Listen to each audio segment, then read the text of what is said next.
Good morning and welcome to today's Coresight conversation. We are pleased to have two special guests from NACDS to talk for the tips of the trade or the future of the drugstore. And with that, I'm going to hand it over to Deborah Weinswig, our CEO and founder of Coresight Research. And thank you everyone to joining us for tips from the trade. We are very excited to have NACDS's Jim Whitman and Steve Perlowski with us today. My name is Deborah Weinswig, and from a Coresight perspective, we have now hosted over 30 digital events this year. They're available in our digital events library at coresight.com/events. In addition, we also are featuring a great research report today on contactless payment options and how they are continuing to gain acceptance, obviously spurred by the current necessity. In terms of introductions, Jim Whitman I've known for many years and honored to call him a friend. He is the SVP of Member Programs and Services for NACDS. He has been with the association since 1977, joining as the first in-house legal counsel. He is currently responsible for NACDS's revenue generating initiatives and interaction between retailers and associate members. Steve Perlowski, who I also consider a great friend, has been with NACDS for over 30 years. He currently serves as the VP of Industry Affairs. Prior to NACDS, he held positions with both Eastman Kodak and BIC. So today we're going to discuss innovation in community pharmacy and healthcare delivery, innovation, customer behavior, and what the new normal might look like. Lastly, please use the Q&A function at the bottom of your screen during our conversation if you would like to ask questions, and we will launch and discuss poll questions during the call. So with that, Jim and Steve, let's start with the obvious question. How has NACDS helped to guide members during these interesting times, and how, what have you learned from that in terms of how you'll continue to interact with them, maybe in new ways going forward?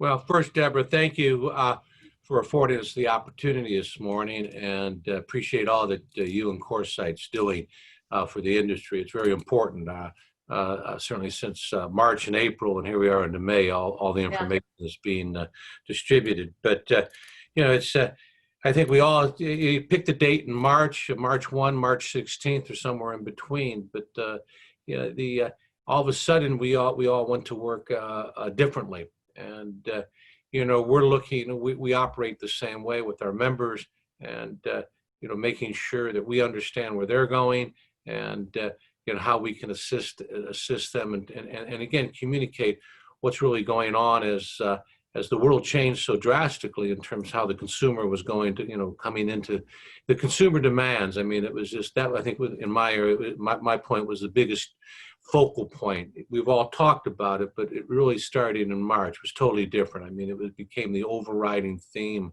of what was really going on in all our members. Now, again, just to make sure, with NACDS, we have traditional drug, we have mass, and we have food and drugs. Everyone approaches it from a little bit different angle. There's a lot of similarities, but we were essential businesses overall, so we remained open.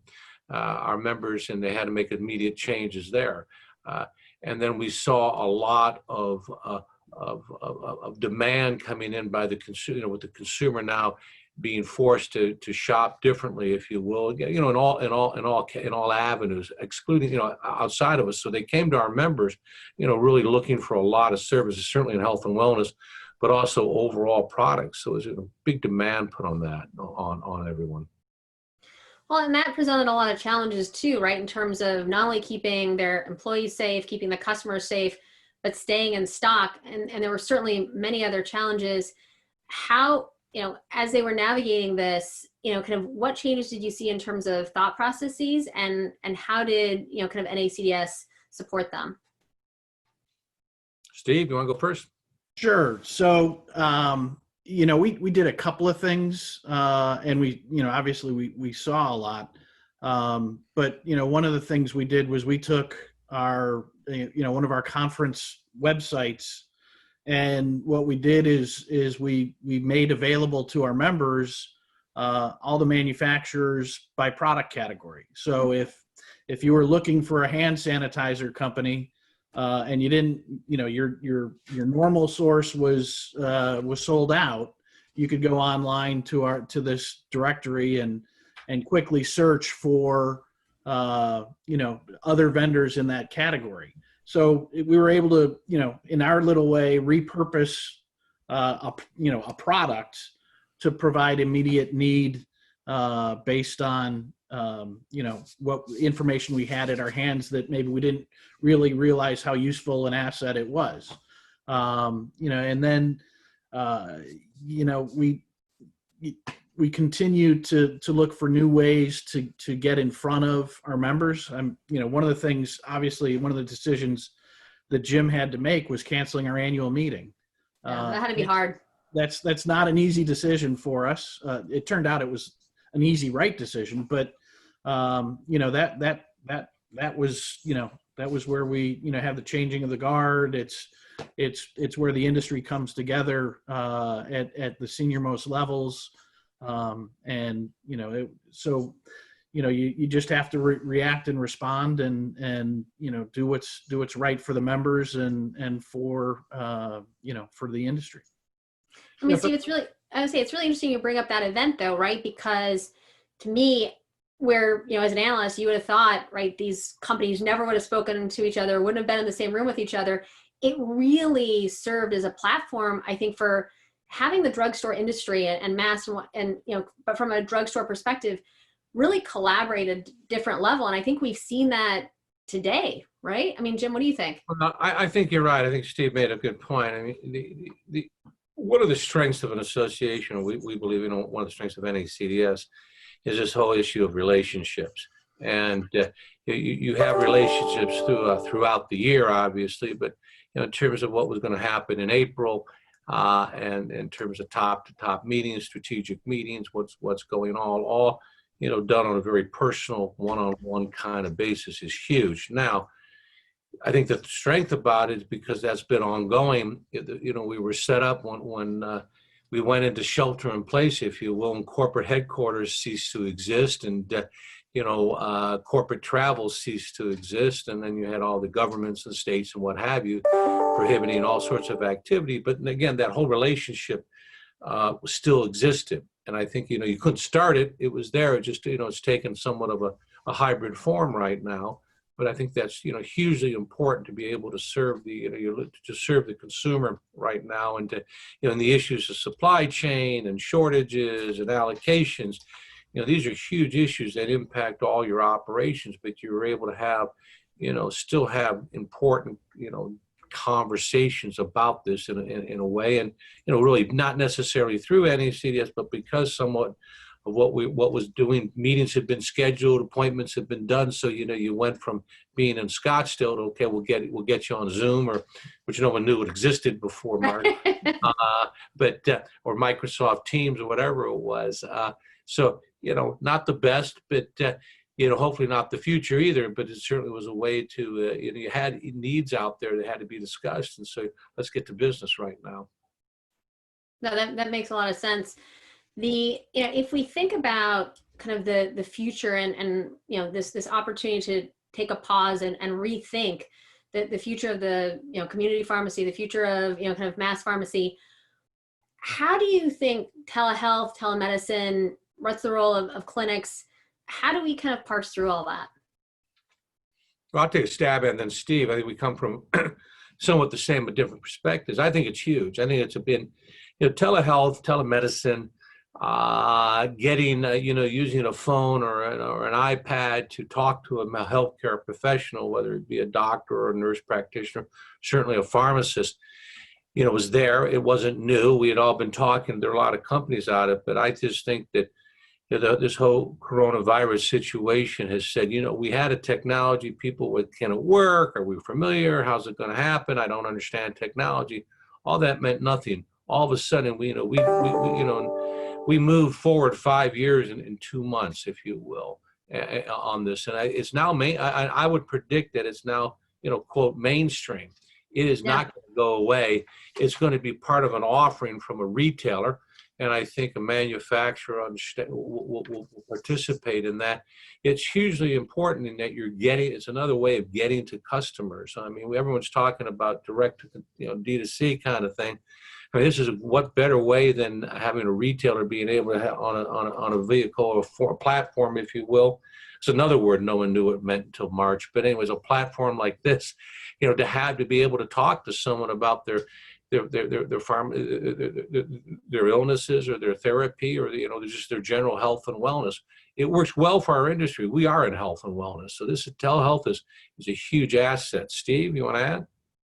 Yeah, I think the key is for our members is to be provide the platform through which the consumer accesses the tele part of the conversation, so that we remain a vital resource to the patient / consumer, and then subsequently we have right of first refusal for the prescription or whatever the outcome is provides from the consultation.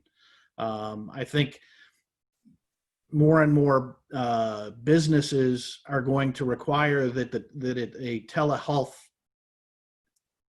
intervention is the first intervention before going to the doctor, because obviously it's cheaper, it's more efficient, and so I think the employer community will also embrace telehealth in a way they haven't in the past. If you look at it from a simple just customer service or making a difference in people's lives, here we are. I'm on the East Coast. If I don't feel well and it's 7, 8 o'clock at night, and generally speaking, it would be tough to find someone. Some stores are starting to close, even now with restricted hours, what have you. With telehealth, you're talking to someone in California, it's 5 o'clock out there. They're still working for 2-3 more hours. So the ability to now connect with your retailer of choice, if you will, and to get the kinds of services that you need and to move on it. If you need a prescription, they can do it. They can order it. You can get it, pick it up first thing in the morning. So it's a lot more efficient. And I would say efficiency is one thing, but in terms of improving healthcare is another part of it. It's going to have, I agree with Steve, it's going to be a big role in not only reducing healthcare costs, but making healthcare better for the consumer. Well, it improves access, right? It's this idea of not only can you basically access it 24/7, but some things you may have been uncomfortable, kind of going to a doctor before. It's completely, I think, changing, so this is changing, right? Healthcare delivery. How do you think we see drug delivery changing? Well, there's a whole lot of conversation about the last mile across retail, but also in pharmacy, and there's certain regulations that had to change because with a Medicare prescription, you're required to have a signature, and if you're trying to create touchless interaction, we had to go to the FDA or HHS to get them to waive the signature requirement so that there could be touchless delivery, which was one of the big things that one of the things that we were able to accomplish from a government affairs standpoint at the beginning of what was going on. It's fun. We're going everywhere. We're going to the drones. Both CVS and Walgreens have pilots in place. One is here in Virginia, the other is down in Florida at the Villages. And to watch interviews of kids, it's part of their, they think it's their drone. They go to their parents. I saw one interview, the kids going to their parents to say, can we get a drone, delivery? And, that just means they want something from Walgreens, and they love watching it come in, and they fight over who gets to pick up the package. But you're also leveraging drive-throughs in new and unique ways. There's home delivery now. Both CVS and Walgreens that I know for sure are offering it for free with different companies. So I think the objective is to have the product available to the consumer whatever way they want to get it now. Go ahead. No, I was just saying, Steve reached a point with all the various ways of delivery, drone to, home delivery to pick up, curbside, contactless at the drive-in. It's interesting. We mentioned the big guys. I'd be remiss if I didn't suggest, we have regional players or, some of the smaller operators who, not drones per se, but delivery and pickup, have been, mainstays of their business. It's been a differentiation that they've used to, in terms of compete in their marketplace. So it's been interesting. They've, continued to expand it. They were ready to go. And now, other people are seeing how it can be, like anything else. When you have thousands of stores, it's a little bit more tougher to get a policy together than if you only got 100 stores. So it makes some sense, but I think it just goes to show that, right now the importance was making sure that, the health and wellness of our customers was at its peak. So all these things now, you took a look at it and said, we can actually have a pickup of it. We can do it to have a delivery. They don't necessarily have to always come in, especially if they're in isolation at home. You don't want them in the stores. They can't come in. So, you don't want to lose them for 2 weeks. Let us find a way to get to them. But not everyone's got a caregiver, so we can drop it off at their home and they can, contactless pickup. It's great. It works well. How do you see, product mix changing? We're hearing about more fresh food in, community pharmacy because it's easily accessible, and a lot of what you discussed in terms of, quick delivery and new pickup options.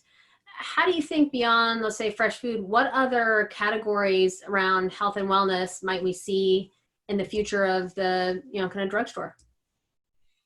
I'll take a stab. I think it sort of depends a little bit.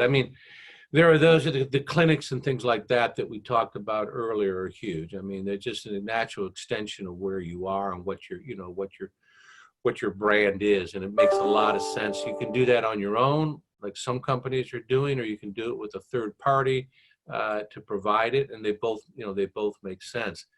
I think anything that's, we're looking at and moving forward with vaccines and immunizations are going to become just a lot more prevalent, and I think a pharmacy is going to have a huge role there. We alluded there's some regulatory obstacles and things like that, but I think it's known if you're going to have a program from a health perspective, including pharmacy, and it makes it, it gives you 42,000 outlets right away that can provide it. That's, it's hugely important in terms of providing immunizations and vaccines out there.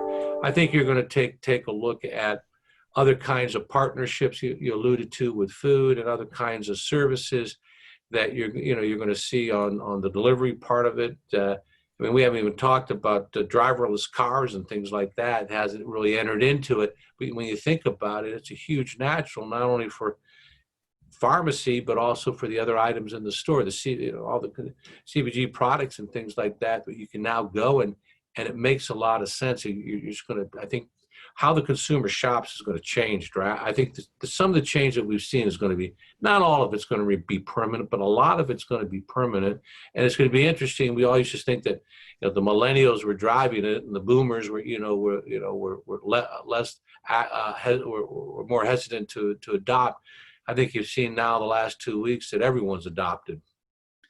Yeah, and I guess I'd add to that, Deb, is, one of my favorite stories was the blackout in New York City years back, and the stores were looted. And I remember the Macy's CEO telling his merchants,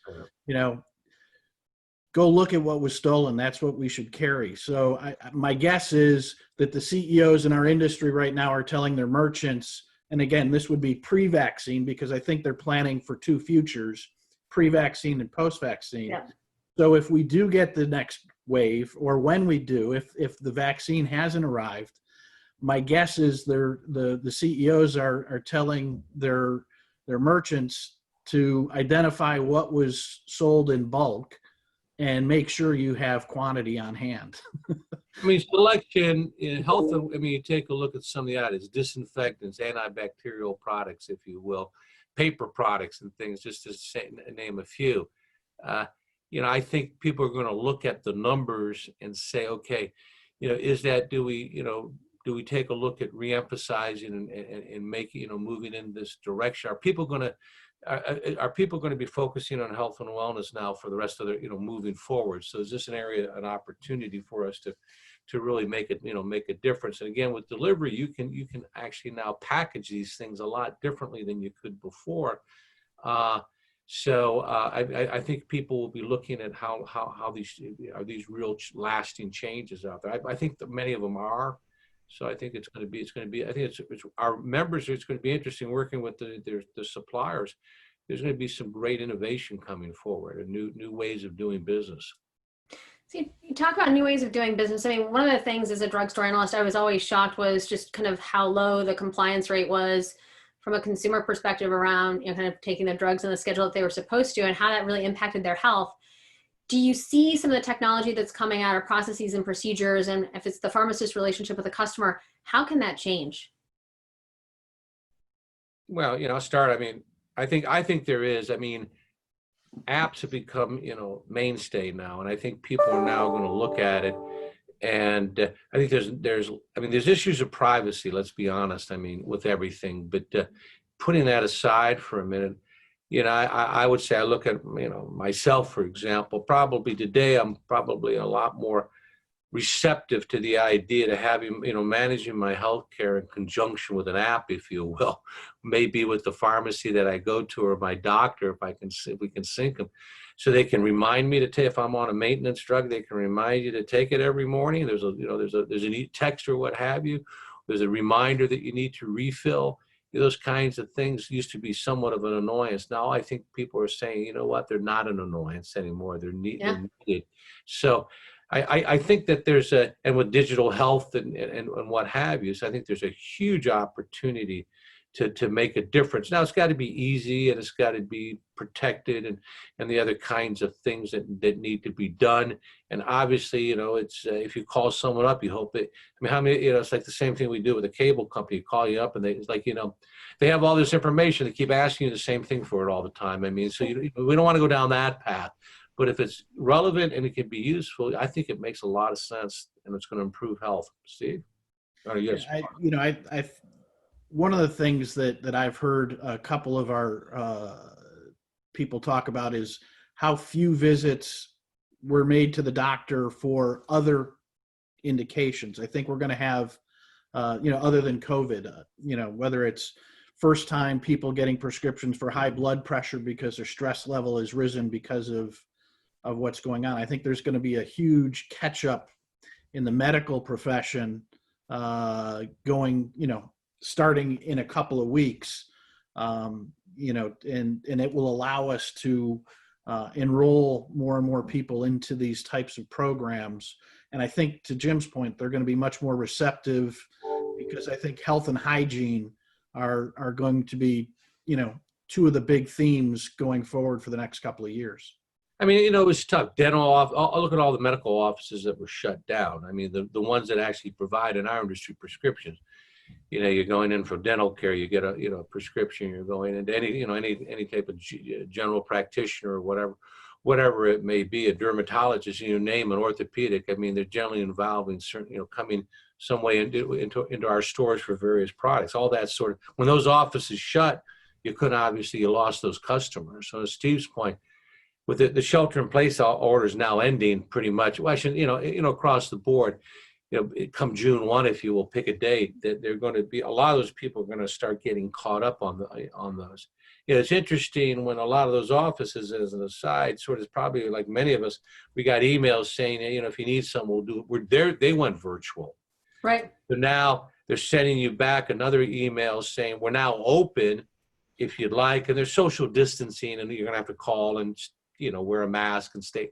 We're not going to allow any more than one or two people, all those kinds of things. But they're also at the bottom, they're also keeping the telemedicine option alive and things. So I think they even see there's a reason to keep this, provide a greater service to people. I mean, you just think you travel and stuff like that, you get sick. Now you can, call your doctor back home. I mean, none of us would have ever thought of doing. I mean, you try and get them on the phone, but now you get them on, on your iPhone. It's different. Yeah, no, it really is. So one last question before we review the poll results is, what do you see as the role of community pharmacy from a COVID testing perspective, or will it be more about vaccine delivery? If we can look out into the future, how do you think the opportunity is for them to serve some significant needs of the consumer now and in the future? Well, yeah, I'll take Steve. You want to go first? I'll go. Either way.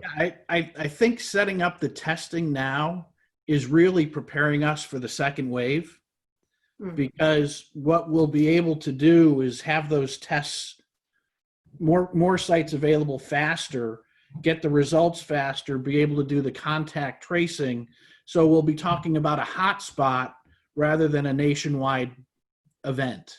We'll be able to react and respond really quickly going forward. And I think that's the real benefit of opening them up now, because we're saying, geez, we're X% the way through this one, but I think it's really enabling us to be ready to react much and respond much better next time. I can add to it. I mean, again, I think most of it's all looking at is pre-vaccine and post-vaccine. And if you're looking at it pre-vaccine right now, I mean, the testing, there's more testings needed. And again, I go back, there's the testing for the actual COVID, and then there's the testing for the antibodies, two different animals going on right now. For the actual, we have, there's, and testing is needed for both. But when you think about it, first you got the actual testing for COVID is a little bit more reliable than the antibodies at the moment. So people are looking at it, and the more sites that are open up, the more people are getting tested. But it's just one phase. To Steve's point, you're still, if you come in negative, that's all great, but do you have the antibodies, which it doesn't say you want to know, and that's in terms of getting the country back to full opening. But I do think, to the point, it's a two-phase. Testing's critical, but it's also going to lead when we do have a vaccine, whenever it may be, that's when you're going to see the entire industry really, because based upon the things we talked about, Steve mentioned with HHS and what's happening right now to allow it testing and immunizations in all 50 states is going to be huge. I mean, if you go back to the days when other vaccines, the biggest one was way back when polio came out. I mean, everyone had to get it. So how's that going to happen? I mean, you can't just have. So I think pharmacy will be a huge player in the process of administering the vaccine. All right, so let's review our poll results.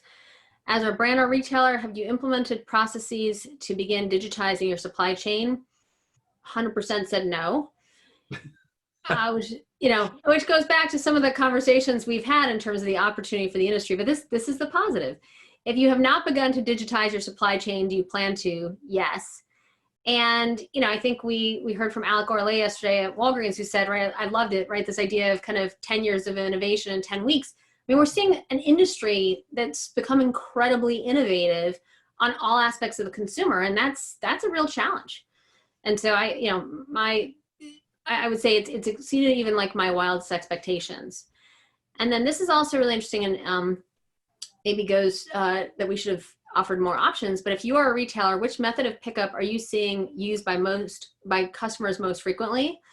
BOPUS, curbside, and drive-through were not. It said none of the above. And I'm wondering, right, there are other ways that we are seeing kind of delivery rate, because we didn't talk about delivery to the home. This idea of, so I think that we are seeing kind of in terms of new ways of some of these retailers looking at pickup, or if we're thinking about, kind of how people are looking at getting product delivered, if there's still a reticence in terms of, kind of going to physical stores, they are looking at new methods. When we talked about drones earlier, which is, kind of really quite exciting. Well, see, there's home delivery. I mean, a lot of people have been doing home delivery. I will say, I don't have a feel for how much of a store sales it is, but it's definitely been a big, especially with the shelters and places. I mean, home delivery has been a huge asset. Yeah, no, it truly has.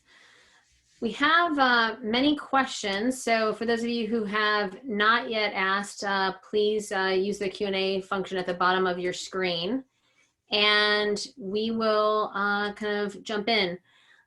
So what kinds of drugstore retailers do you think have the greatest opportunities to work with their customers and collaborate going forward? Well, what kind? All of them do. I mean, I think maybe size is what they're asking. I'm sorry? Maybe size or regional or, national. I think it's both. I mean, I think regionals are a lot closer, so they have certain advantages that I think they realize they've known and they're leveraging. I think nationals have understood that this is an area that they have great opportunity to put a lot more, to make a difference with their customers. So, I mean, as an association, we're going to play, unfortunately, unlike Solomon, we can't split the baby in half. So we see opportunities for all our members.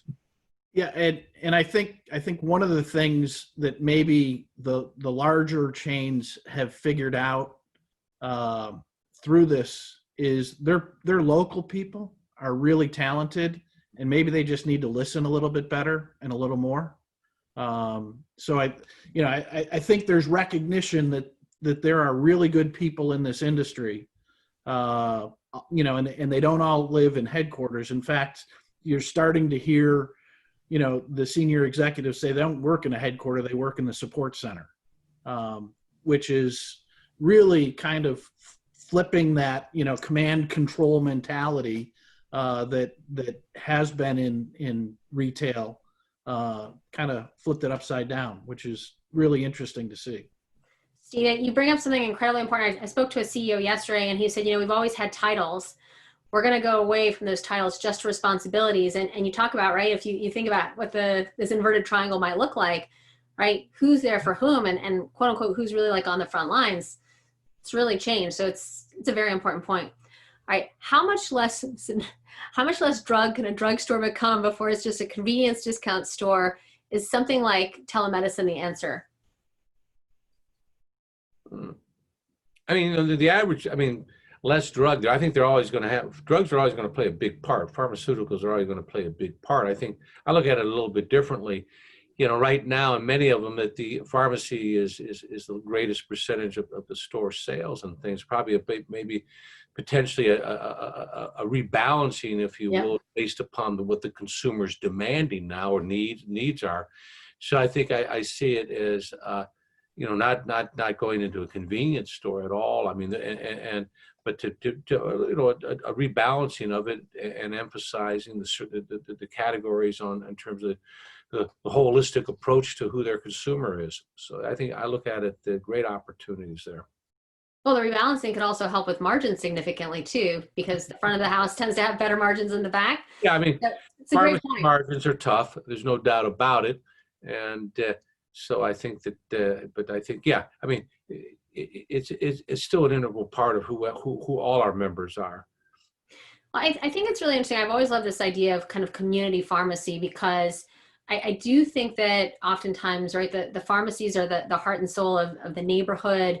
And I feel like the role, right, was again, because they're essential retail, consumers may feel, they need to come in for many necessities.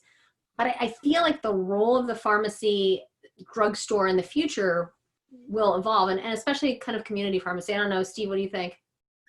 Yeah, I think that as we've gone through this, pandemic, I think the consumer kind of is reminded of the drugstore when we grew up, and it was the guy, it was Doc, and knew everybody's name and was approachable and relatable, and I think we're seeing that kind of come back.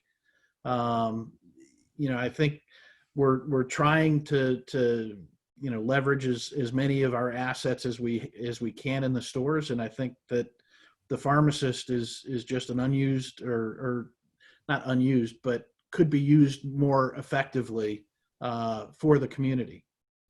Yeah, definitely underutilized.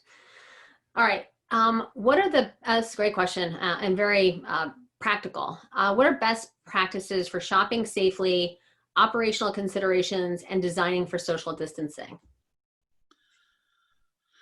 Well, I would point the best resource I've seen is Kroger created a playbook that they published for the industry. So I would go to Kroger.com/playbook, and it has some great, lessons to be learned. There was also, and it's up on our site, IGA China came out with a best practices manual that they used in China that they've brought back to the United States.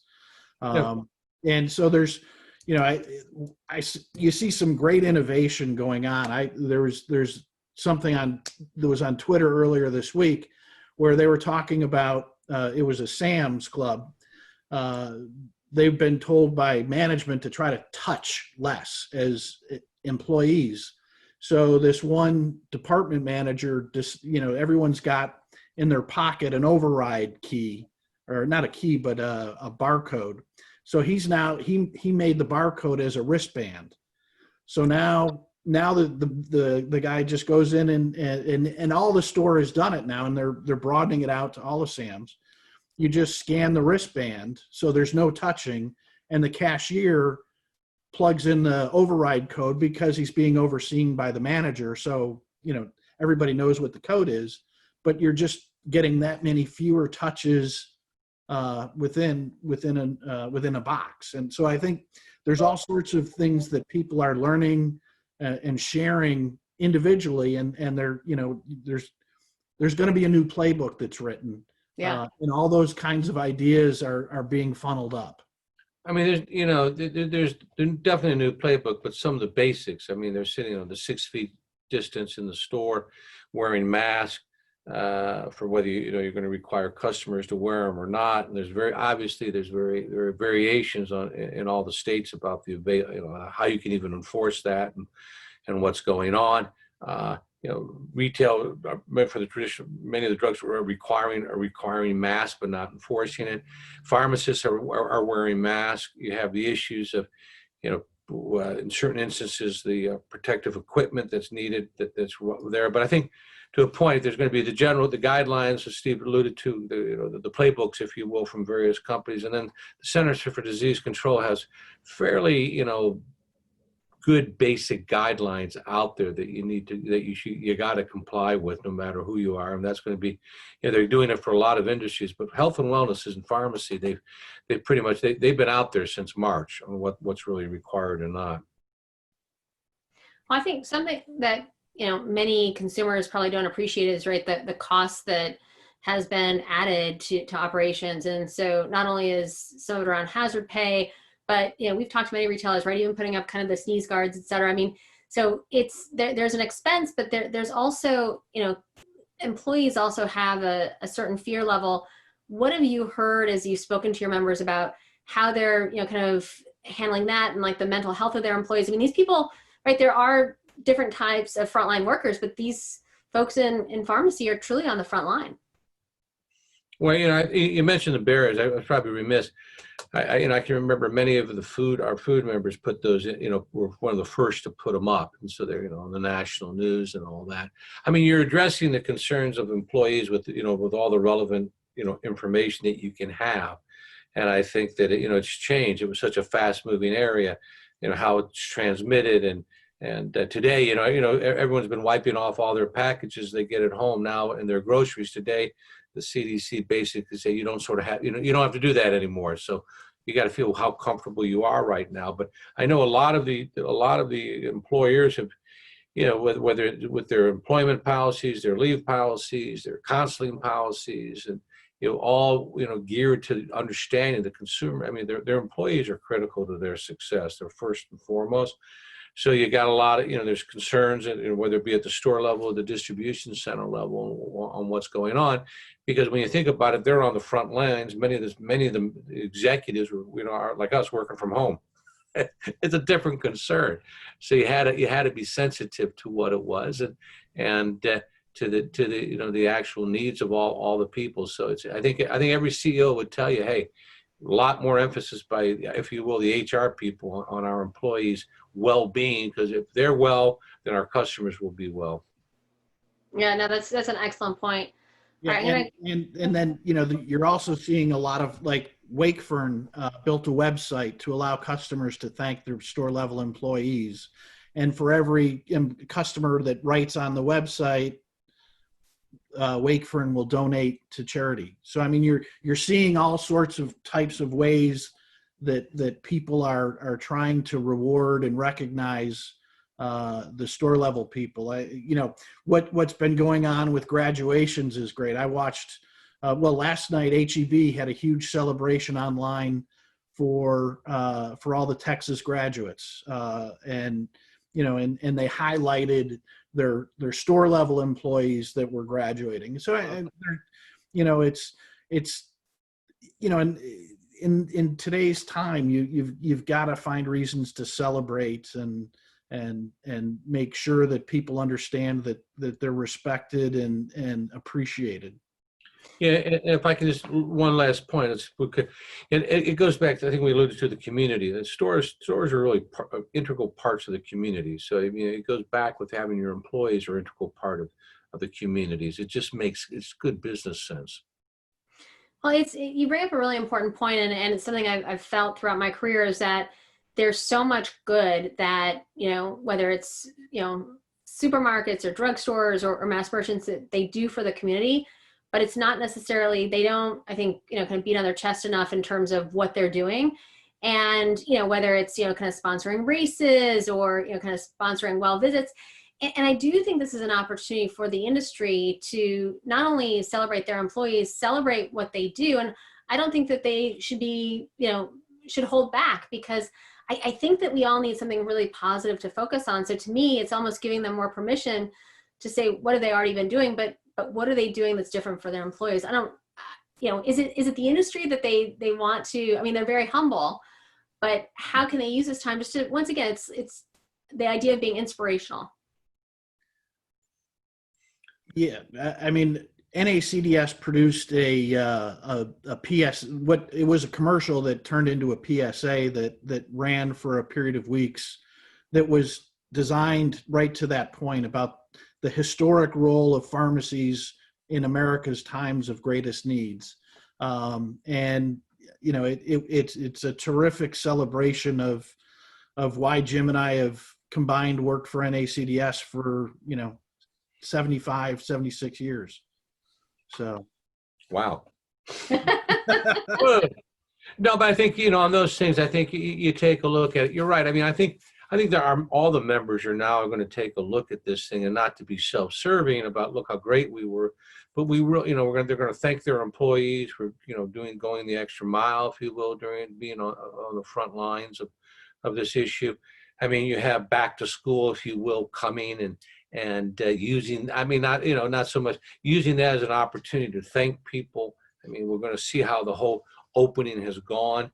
I think, NACDS has we sent out a white paper, last week on the reopening of pharmacies, a vital partner in the reopening of America. So, I mean, there's lots going on right now to say, you got to, it's one, toot your horn, but there's a reason you're tooting your horn. Yeah. If you will. There's been some good things done, I think, and it goes back that our industry's really been we've been in health and wellness as part of what we do. Much of what we do has been no better than the last 10 weeks to really show how that, that role of being there, and, using that in your communities and leveraging it and getting everyone to say, we're all in this together. We're all when we've survived, and we're going to go forward, and we're all, but there's lots of things that go all the way around, to our customers for being understanding, and to our employees, for stepping up. I'm gonna close this out on a fairly detailed question, but what are important technical capabilities needed to have good telehealth experience for complete evaluation of health, and what do you see as the future of telehealth? Well, I think I see it as certainly a good future that is going to continue to grow, and how it grows, and as it's going to be important. I think the features are going to be, one is convincing the consumer to give more information to it. Yeah. I mean, it can only be as good as a diagnosis can only be as good as the information you get to give a diagnosis. So if you're not conveying half the material, it's going to be tough. And the more you convey, the better the diagnosis, and the better the conversations get, the more people are going to use it. So I think, and it's, again, the record keeping, privacy, all the kinds of things that go into it, access to your medical records, your prescription therapy, Yes, we all been in doctor's offices. You check in, they ask you what prescriptions you're on. You go, they put you in a room, they ask you what prescriptions you're on. The nurse comes in, they ask you what prescription. The doctor comes in and asks you what prescription. I said, like, what? How? You know, what are you going to do with all the stuff I tell you about? Where did it all go? So, I mean, having those records all makes sense. So it can, you know, it can work. I think, and every system's differently. And again, unfortunately, you got 50 state laws and, or, you know, all the privacy issues that go on about it there. And because the doctor is not going to probably be in your hometown, they're going to be elsewhere. So you're going to have to deal with all that. But it makes tremendous sense.